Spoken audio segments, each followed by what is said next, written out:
The empty house. The silence in Ainsworth Manor was a tangible weight, pressing down like a shroud woven from absence. Eleanor drifted through the mansion's vast chambers, each footfall absorbed by the deep pile of antique rugs.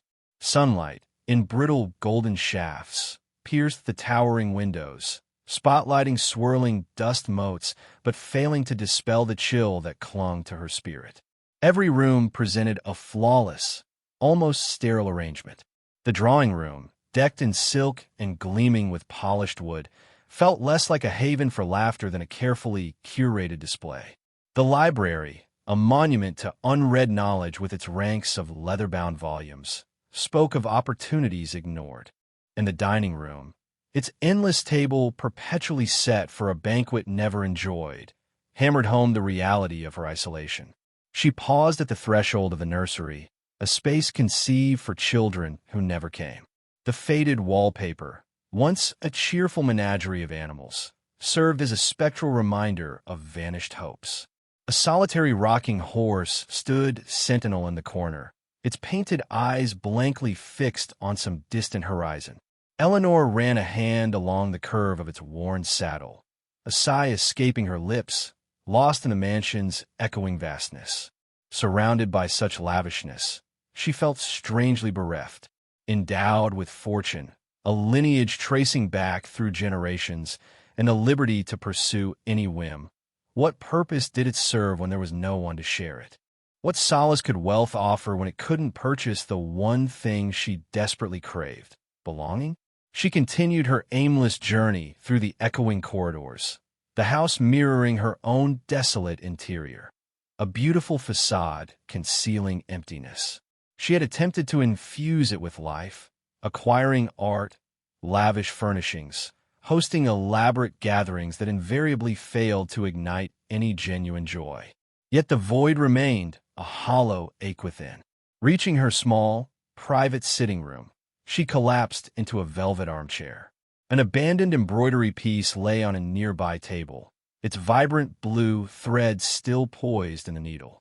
She lifted it, her fingers tracing the delicate pattern depicting a mother and child at play in a sunlit garden.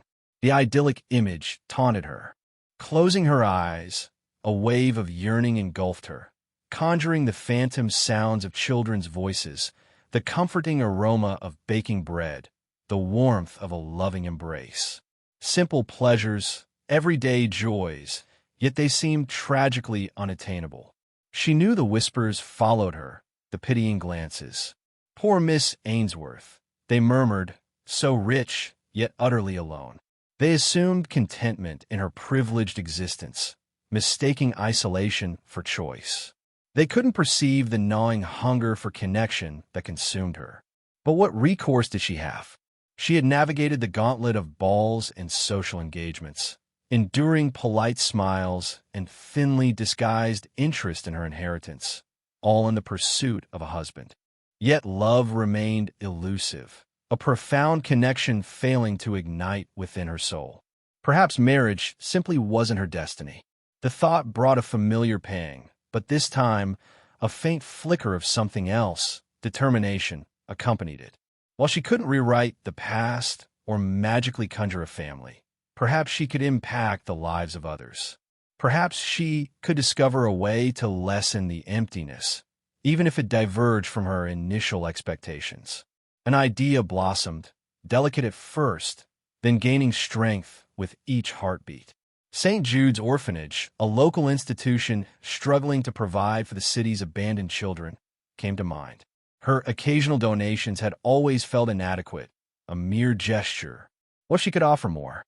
What if she could contribute her time, her resources, her very self to these children? It wouldn't replicate the family she longed for, but perhaps it could be a beginning. Perhaps it could imbue her life with purpose, a meaning beyond the gilded confines of Ainsworth Manor. She rose, her movements infused with a newfound resolve. Tomorrow, she would visit St. Jude's. She would speak with the matron, learn about the children, and determine how she could best contribute. A small step, but a step nonetheless. As she approached the door, a thread of hope pierced the oppressive gloom. The emptiness persisted, an undeniable presence within the silent house. But for the first time in years, it felt marginally less crushing, less all-consuming. Perhaps, just perhaps, she could find a way to fill this empty space with something more meaningful than silence. Perhaps she could fill it with love. A boy named Samuel. The wrought iron gates of Bright Futures Orphanage swung wide, a cheerful contrast to the forbidding stone facade of Ainsworth Manor. Eleanor instructed Thomas to steer the car into the drive. The air, redolent with honeysuckle and mown grass, felt breathable, a stark departure from the heavy, cloying perfumes that permeated her own residence. A chorus of children's glee swept across the verdant lawn, a boisterous symphony that sparked both curiosity and a touch of apprehension. It had been ages since she'd been among youngsters. Clara May, a woman whose smile etched itself in crinkles around her eyes, like a warm hearth, greeted her at the door. Her simple dress of cotton and open countenance immediately eased Eleanor's reserve. "Miss Ainsworth, so pleased to see you." "Eleanor, please," she responded, mirroring the smile. "The pleasure is all mine. I've looked forward to this visit." Clara May guided her through hallways splashed with color, each wall a gallery of juvenile art, vibrant daubs of landscapes and crayon portraits radiating happiness. The atmosphere throbbed with energetic life, the rhythmic clang of cutlery from the dining room blending with chanted rhymes spilling from a classroom and the dull thud of a bouncing basketball outside. Eleanor observed the children at play, a vibrant mosaic of motion and feeling. A knot of girls hunched over a hopscotch grid, their brows furrowed in concentration. A pack of boys, a whirlwind of limbs, gave chase around the thick trunk of an ancient oak, their cries echoing off brick. But one boy, solitary on a time-worn bench beneath the tree's canopy, snagged her attention. Small for his age, perhaps 8 or 9, he possessed dark, luminous eyes that hinted at an uncommon depth. A battered book was clutched tight in his hands, his forehead creased in study as he flipped through the pages. He remained oblivious, detached from the games, seemingly blind to the world around him. "That's Samuel," Clara May murmured, tracking Eleanor's gaze. A bright spark, that one, but rather insular. Eleanor felt an odd tug, an inexplicable connection to this lone figure. Excusing herself, she approached the bench. Drawing closer, she recognized the book as a collection of Greek myths. "That looks fascinating," she ventured gently, careful not to alarm him. Samuel startled, his eyes widening. He snapped the book shut, hugging it close. "It's nothing much," he mumbled, barely audible. "I adore stories," Eleanor countered, offering a soft, encouraging smile. "Especially those old tales. Got a favorite?" He hesitated, his gaze flitting between the book and her. Then, with a voice gaining assurance, he answered, "I like the myth of Icarus, the one about soaring too close to the sun." A story of caution, Eleanor reflected, settling beside him, leaving a respectful distance. But also one about daring to dream. Samuel turned to her, his dark eyes probing. "Do you think it was worth it? Worth the attempt?" Eleanor tilted her head. "Even knowing you might fail? I tend to think so. What about you?" He pondered this, his gaze drawn back to the book. "I don't know," he confessed quietly. Eleanor resisted the impulse to reach out.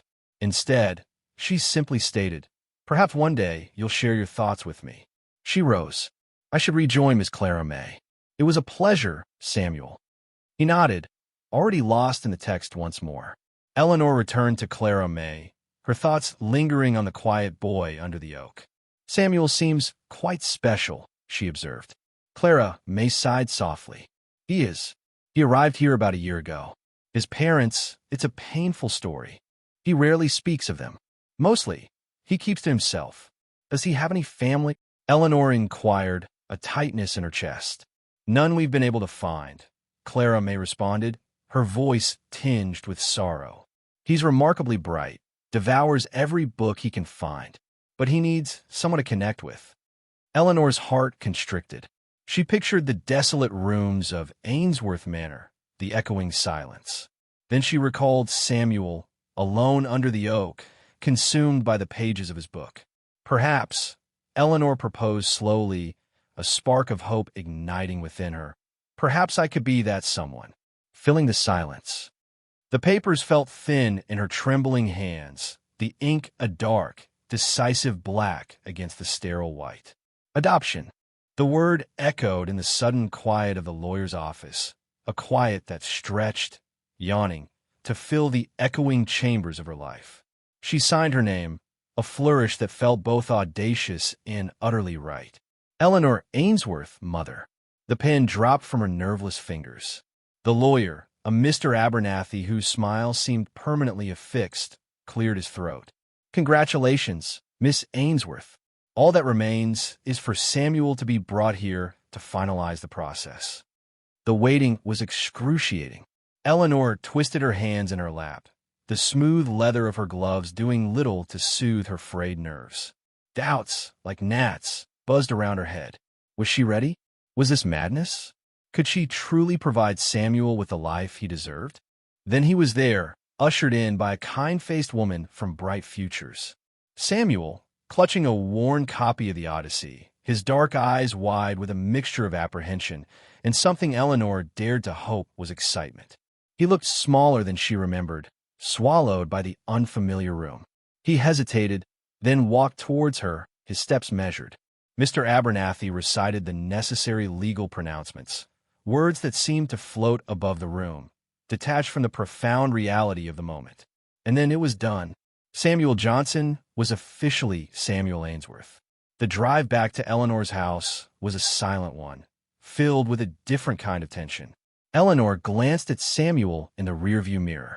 He was staring out the window, his face unreadable. Her house, usually so still and echoing, felt different somehow as she unlocked the door, as if it were holding its breath. "Welcome home, Samuel," she said, her voice a little shaky. He stepped inside, his gaze sweeping over the high ceilings, the antique furniture, the paintings that lined the walls. It was a far cry from the Spartan dormitory at Bright Futures. "This is big," he said finally, his voice barely a whisper. Eleanor smiled. "It is, perhaps too big for just one person." She showed him to his room, a bright, airy space overlooking the garden. She tried to make it welcoming, filling it with new books and a comfortable bedspread.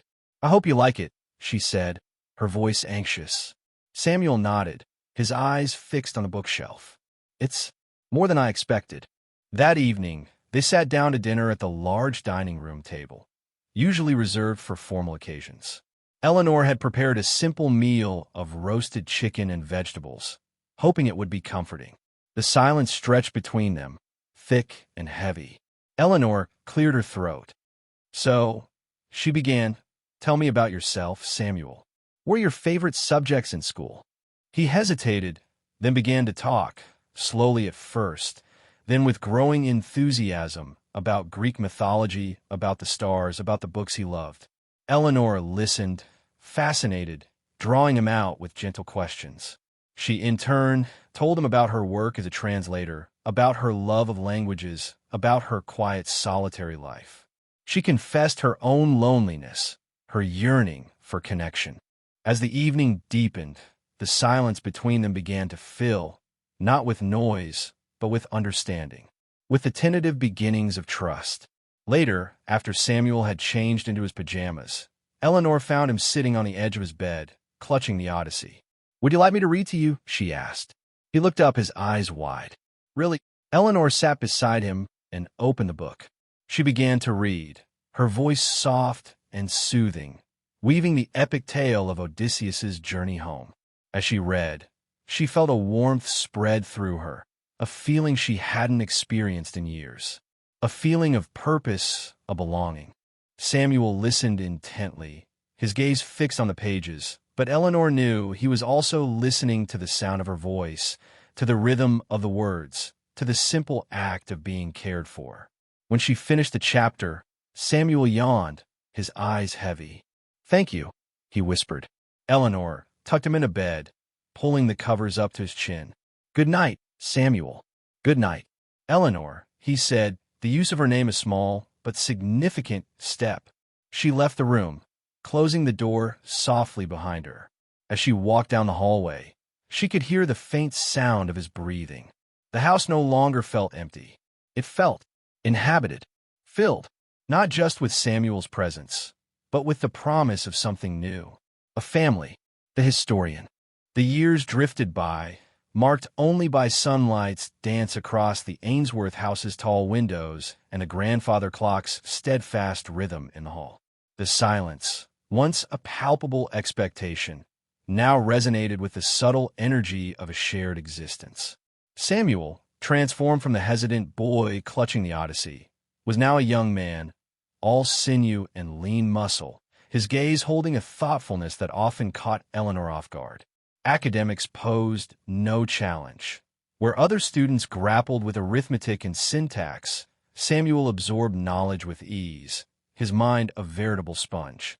Yet, history held him captive. The waxing and waning of empires, humanity's intricate chronicle, the lives of common individuals caught in exceptional circumstances, it all held an irresistible allure.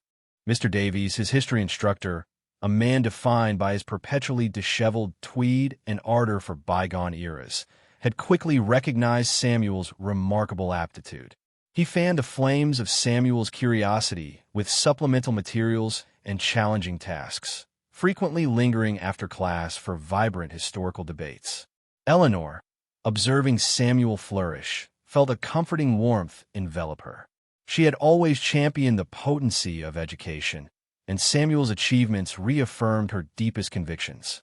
The memory of that first parent-teacher conference remained vivid, her palms slick with apprehension. Mr. Davies had practically glowed, declaring, "Samuel possesses a gift, Mrs. Ainsworth. A genuine gift.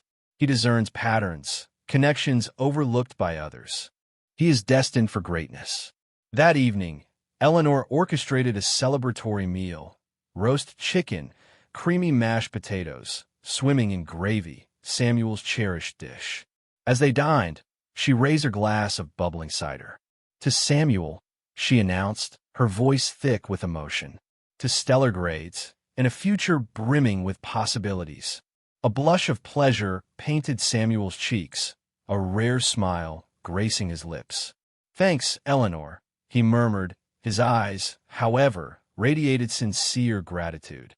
He understood the depth of his success's meaning to her.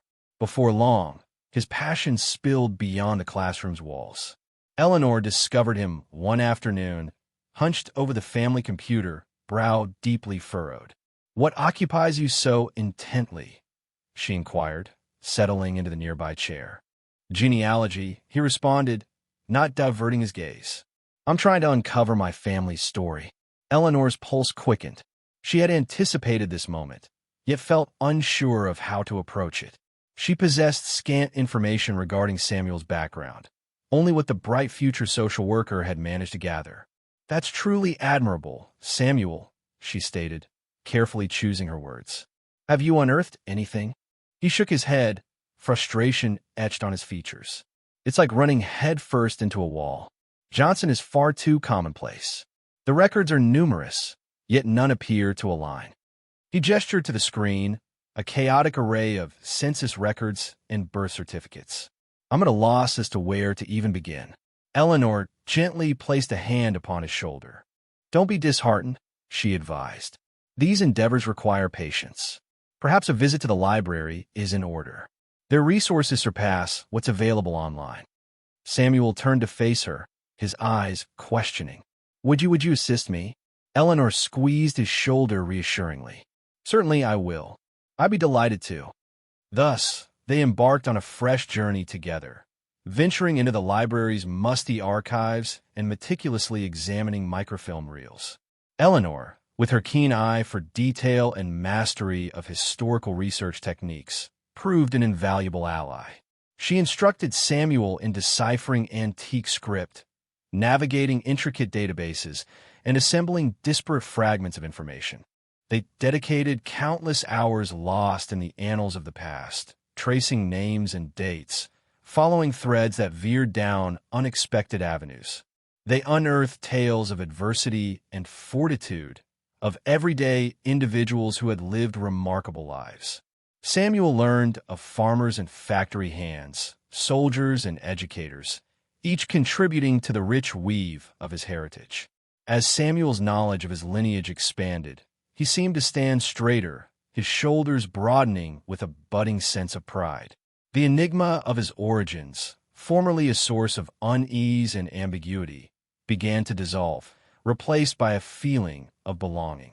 One evening, following a particularly productive day at the library, Samuel turned to Eleanor, his eyes alight with fervor.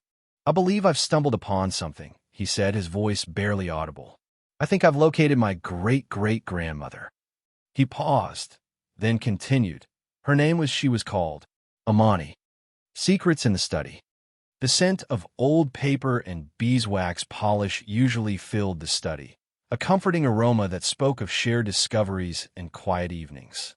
Lately, though, a different atmosphere clung to the room, a faint undercurrent of secrecy that prickled at Eleanor's senses. It started subtly, almost imperceptibly. A book left open, face down, on a page filled with unfamiliar names. A hastily silenced notification from Samuel's laptop. Then came the laptop lid itself, snapping shut a little too quickly the other afternoon as Eleanor entered the study to offer Samuel a cup of Earl Grey. "Just finishing up," he'd said, his smile a touch too bright, his eyes darting away from hers. The screen had gone dark so fast she couldn't make out what was on it. "Finding anything interesting?" Eleanor had asked, trying to sound casual, hoping to be invited in. Samuel had simply shrugged, taking the teacup from her. "Just a few dead ends, mostly. You know how it is." Eleanor knew. She'd spent months chasing phantom leads, deciphering illegible documents, and sifting through mountains of misinformation herself. But there was something about Samuel's tone, a closed-off quality, that made her uneasy. She tried again a few days later, as Samuel was heading out for a walk. "That chart you were looking at, the one with the family trees. Did you ever figure out who V was?" Samuel paused, his brow furrowed. V. I don't think I remember seeing that." He gave a small, dismissive wave. "Probably just a distant cousin. Nothing important." He then stepped out the door, leaving Eleanor standing in the hallway, a growing knot of apprehension tightening in her stomach. Later that week, at their regular Thursday lunch at the Gilded Lily, Eleanor found herself uncharacteristically reticent. "You seem preoccupied, dear," her friend Clara observed, spearing a rogue asparagus spear with her fork. "Everything all right with Samuel?" Eleanor hesitated. "He's fine, I think. He's just very focused on his family history research. Almost obsessively so lately." Clara, a retired psychologist, raised a knowing eyebrow. "And this concerns you?" "It's just, he's become so secretive about it. He used to share everything he found, but now he clams up whenever I ask. It's as if he's hiding something." Eleanor stirred her tea, the clinking of the spoon against the porcelain a sharp sound in the otherwise hushed restaurant. "I can't shake this feeling that something's amiss." Clara reached across the table and patted Eleanor's hand. "Perhaps he's simply made a discovery that he's not ready to share. Give him time, Eleanor. Trust your son." Trust him. Eleanor wanted to, desperately. But the seed of doubt had been planted, and it was proving stubbornly difficult to uproot. That night, Eleanor found herself unable to sleep. She tossed and turned, the image of Samuel's quickly closed laptop screen flickering behind her eyelids.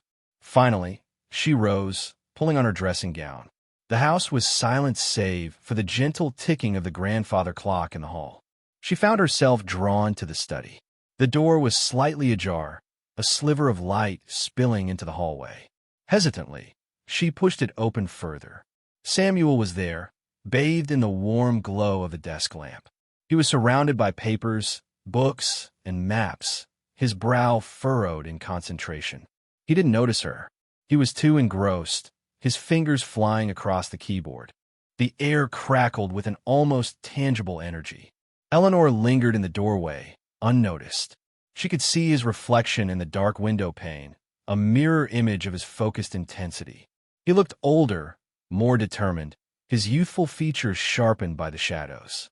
He was muttering to himself, his voice too low for Eleanor to make out the words.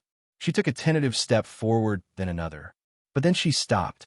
Something in his posture, the set of his jaw, told her that she shouldn't intrude.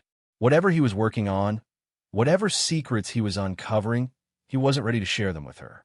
Silently, Eleanor retreated, closing the door as quietly as she could. She returned to her bedroom, the knot in her stomach tighter than ever. The scent of old paper and beeswax polish, usually so comforting, now seemed to carry a hint of something else entirely. A whisper of the unknown, a promise of revelations yet to come. She lay back in bed, staring up at the ceiling, the silence of the house amplifying her unease. What was Samuel hiding? And why? The lockbox. The attic air, stagnant and heavy, tasted of dust motes and bygone summers. Slanting rays pierced the boarded windows, igniting swirling particles in the gloom. Eleanor tightened the silk scarf around her neck, a flimsy barrier against the pervasive chill. Years had elapsed since her last visit, a consequence of her grandmother's passing and the mantle of householder she'd reluctantly assumed.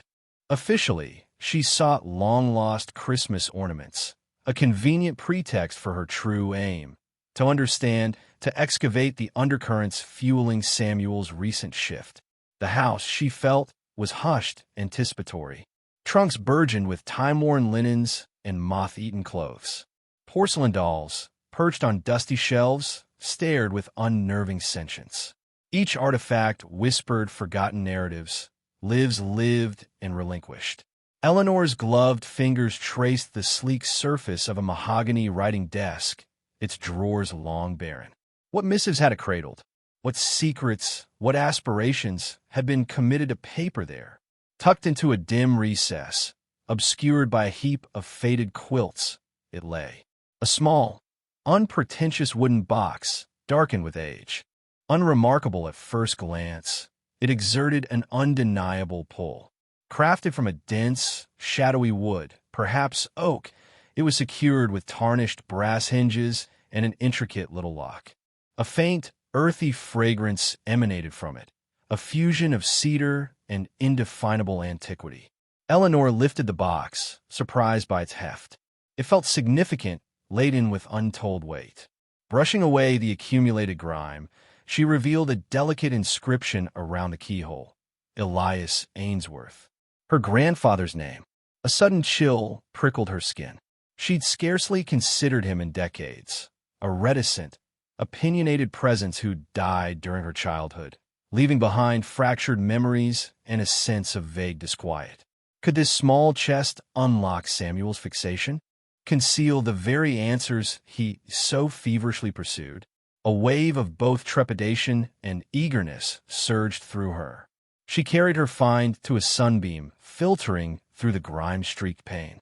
The lock, miniature yet formidable, resisted her tentative probing. Futile, the box remained stubbornly sealed. Eleanor fought the urge to force the lock. Its contents felt too precious to risk damage in a ham-fisted attempt. Searching for a key felt equally daunting, a labyrinthine quest through the house's cluttered depths. Likely, it was long lost, another casualty of time's relentless erosion. A sigh escaped her, tinged with frustration. So near, yet utterly thwarted. The answers lay imprisoned, tantalizingly just beyond her grasp. Descending the groaning stairs, Eleanor gripped the box tightly. The cool wood grounded her, a tactile link to the present. Patience, she reminded herself. Restraint. The study's hearth radiated a welcoming warmth, casting flickering shadows upon the walls. Eleanor placed the box upon her desk, its ebony hue a striking contrast against the polished surface. Her mind teemed with possibilities. There was only one avenue open to her, one individual attuned to enigmas and blessed with relentless curiosity. Samuel. She found him in the kitchen, humming softly as he orchestrated dinner. The savory scent of roasting vegetables filled the air, a balm to her fraying nerves. Samuel, she began, her voice catching slightly. He turned, his face illuminated by a gentle smile. "Yes, Eleanor. I discovered something in the attic," she said, extending the box. "Perhaps you could examine it."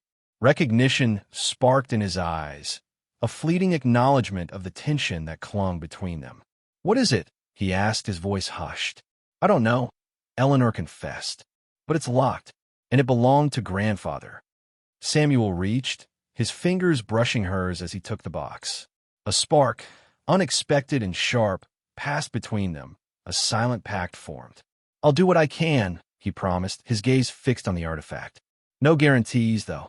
Eleanor watched him carry the box to his workshop, his movements deliberate, intent. She knew he would bring all his skill to bear, and she could not shake the premonition that its unveiling would irrevocably alter the course of their lives. Unveiling the past.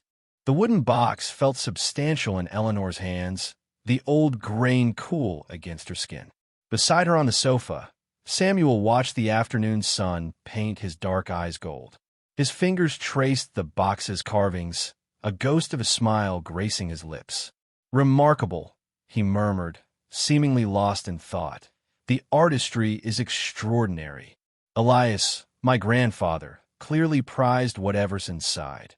Eleanor confessed, a tremor of unease fluttering within her. "I only wish I knew what that was." Samuel produced a slim collection of tools from his pack, implements she hadn't suspected he owned. He'd been reticent about his life before her, a silence she'd respected. Now, observing the practiced grace with which he chose a slender pick, she regretted her unspoken questions. "Where did you learn that?" she asked softly. He flickered a guarded glance her way. "Here and there." He returned to the lock, inserting the pick with meticulous care. The air thrummed with anticipation. An age seemed to pass as Samuel worked, his brow furrowed in concentration. A faint click broke the silence. "Done," he breathed almost inaudibly. Eleanor's breath hitched as Samuel raised the lid. The box wasn't overflowing, but contained carefully arranged stacks of brittle documents secured with faded ribbons, several worn leather journals, and a collection of photographs tinged with the hues of time. A dry, earthy scent, the aroma of aged paper and forgotten lives, arose. Eleanor reached for the topmost stack, her fingers unsteady. The ribbon disintegrated at her touch, and she delicately unfolded the fragile paper. The graceful handwriting of her grandfather, Elias, filled the page. She began to read aloud, her voice wavering at first, then gaining strength as she articulated the words. "Record of purchase, one Negro male, approximately 20 years of age, named Cato, cost $300. The word struck her like a physical blow to the gut. She broke off, her hand flying her mouth. Samuel observed her, his expression an inscrutable mask. "What is it, Eleanor?" he asked, his voice a low rumble. Speechless, she thrust the document at him, her eyes wide with disbelief and dawning horror. Samuel accepted the paper and scanned it, his gaze moving down the page. As he progressed, his face tightened, his jaw hardening. He reached for another document, then another, each confirming the unthinkable truth.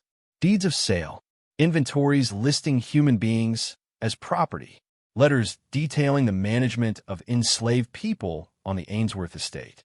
Eleanor's gaze drifted to the photographs, each a captured fragment of a bygone era. Stiff portraits of stern-looking men and women in formal dress. Group shots of families, their faces radiating privilege and authority. Then, hidden beneath the others, a photograph that stopped her breath altogether. A mass of enslaved people, their features blurred and indistinct, but their eyes, those eyes held an ocean of sorrow that pierced her to her core. "Oh, God," she whispered, the words a rasp in her throat. "My family." Samuel replaced the documents, his movements precise and deliberate. He met Eleanor's gaze, his own unwavering. "This is your legacy, Eleanor. You aren't to blame, but facing it is your responsibility." Tears streamed down Eleanor's face, hot and stinging. A profound wave of shame and revulsion washed over her, a burden settling upon her that threatened to suffocate her. How could she have been so blind? How could her kin have been capable of such barbarity?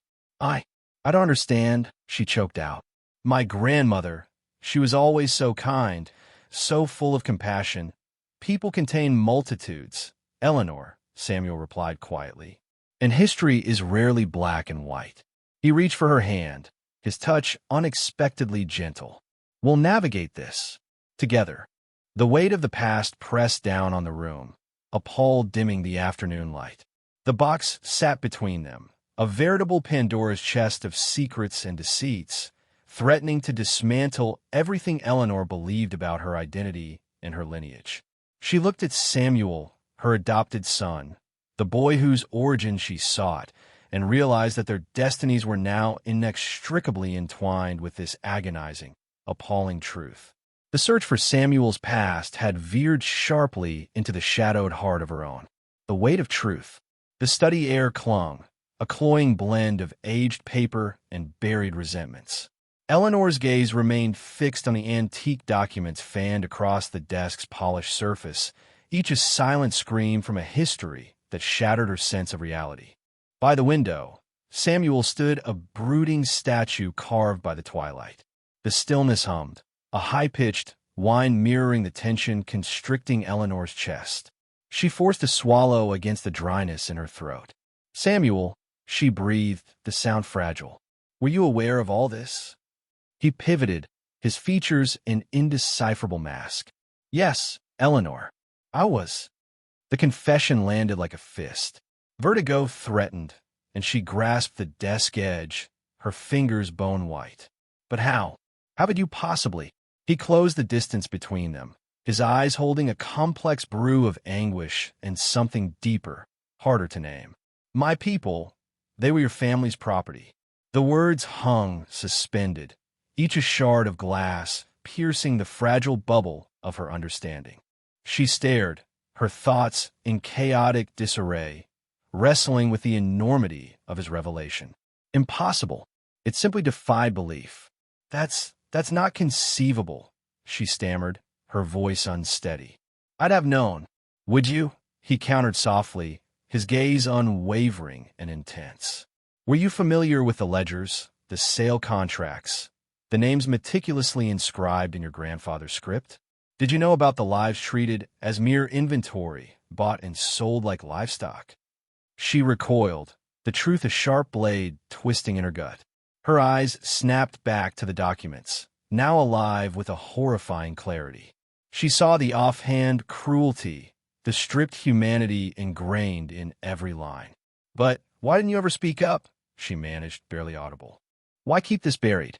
He exhaled heavily, raking a hand through his cropped hair. I required certainty. I needed evidence, and I needed to comprehend. Comprehend what? The motivation, he said, his voice thick with suppressed emotion. The reason for this. The reason for my family's suffering. The reason your family perpetuated it. Eleanor flinched as if physically assaulted. Do you truly believe I'm not sickened by this? Repulsed? I was completely ignorant. I would never excuse such a thing. I know that, Eleanor, he soothed, his tone gentle. I believe in your inherent goodness.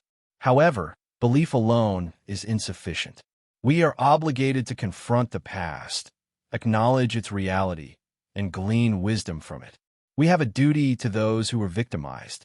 Tears gathered, blurring Eleanor's vision. What do you expect from me, Samuel? What remedy is there? He approached, his gaze unwavering and acute. I need you to truly grasp the significance of this truth. I want you to comprehend the extent of the pain and anguish inflicted by your forebears. And I wish for you to collaborate with me in sharing their tale, ensuring their identities are never forgotten. Eleanor slumped into the chair, the sheer weight of the discovery crushing her. Her previously solid world had fractured, revealing a bleakness she had never suspected existed within her lineage. How could she reconcile her image of her grandfather, a figure she remembered as gentle and caring, with the man who had reaped profit from human bondage? How could she ever face Samuel again, knowing that her ancestors had robbed his family of their agency, their dignity, their very being? I'm not sure I'm capable of this, she whispered, choked with emotion. "I fear I lack the strength." Samuel knelt, covering her hand with his own. His touch radiated comfort, a beacon in the tempest of her emotions.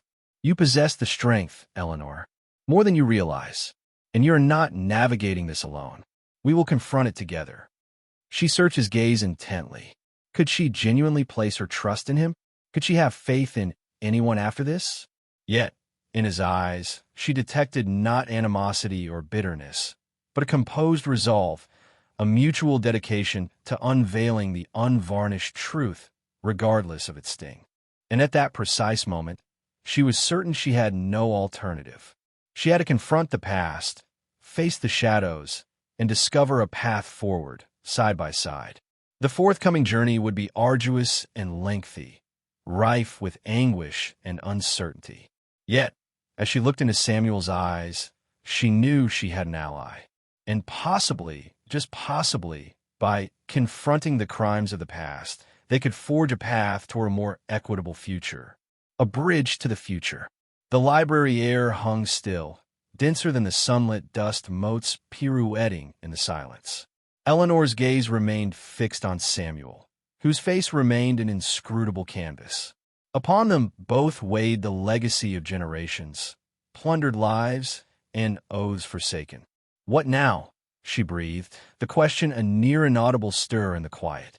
He met her eyes, a reservoir of understanding swirling within them, a comfort mingled with trepidation. "Acknowledgement," he stated, resolve ringing in his tone, "of everything, the virtuous and the heinous. We must voice the stories long suppressed." Eleanor concurred with a slow, deliberate nod. Together, a ghost of a smile graced Samuel's mouth. Together, launching this endeavor proved daunting. Eleanor extended an invitation to Olivia Hayes, the activist she'd encountered at the community center. Olivia listened, her initial indignation mellowing into wary optimism as Eleanor unveiled her concept. "It's a foundation, Eleanor," Olivia conceded, her voice softening. "But not a resolution. Finances can't undo history, though they can foster a fairer tomorrow." Olivia then connected Eleanor to organizations spearheading the demolition of systemic inequality, groups dedicated to broadening educational vistas for marginalized youths and championing progressive policy shifts.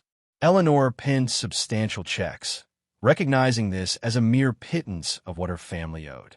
She envisioned a deeper impact, a gesture directly confronting the consequences of her lineage's transgressions.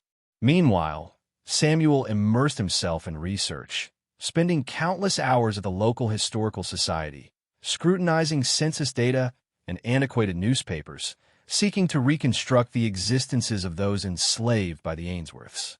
He unearthed names, dates, fragmented narratives. Sarah, a weaver of remarkable skill. Caleb, renowned for his mastery over horses. He later discovered Thomas Abernathy, a retired archivist consumed by local history. The gentleman, a slight figure adorned with spectacles perched precariously on his nose, initially met Samuel's inquiries with skepticism.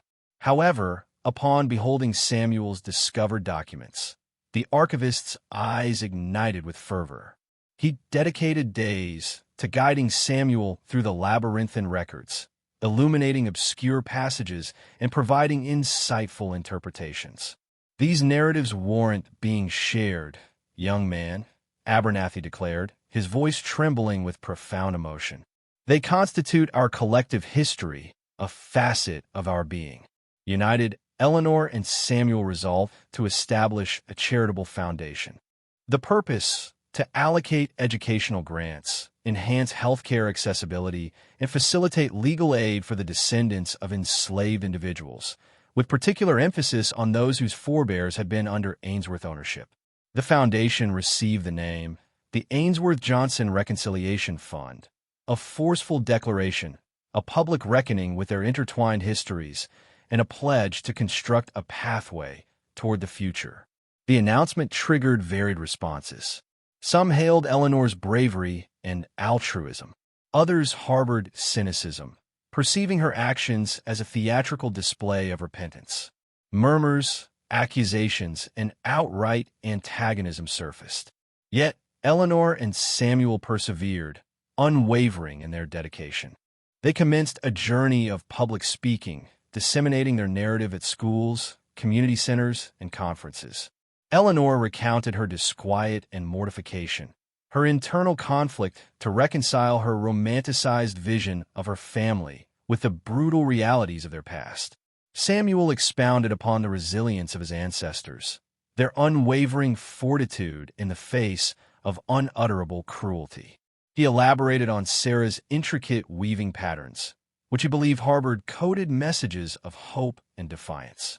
He conveyed Caleb's extraordinary capacity to pacify even the most high-strung horses, a talent bequeathed through generations.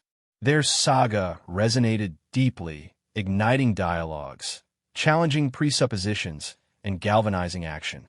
Some descendants of enslaved individuals emerged, yearning to delve into their own ancestral backgrounds. Others remained cautious, hesitant to repose trust in a white woman bearing the surname of their oppressors. Nevertheless, Eleanor and Samuel remained steadfast, patiently cultivating trust, one conversation at a time. They engaged, they absorbed knowledge, and they blossomed. They comprehended that reconciliation was a prolonged and arduous undertaking, yet they remained committed to the voyage. One twilight, as they relaxed on their porch, witnessing the sunset daub the firmament in gradients of orange and purple, Samuel addressed Eleanor. "Do you believe we're having an impact?" he inquired, his tone hushed. Eleanor offered a gentle smile. "I cannot ascertain," she responded. "However, I know we must strive. We are obligated to them. We are obligated to ourselves."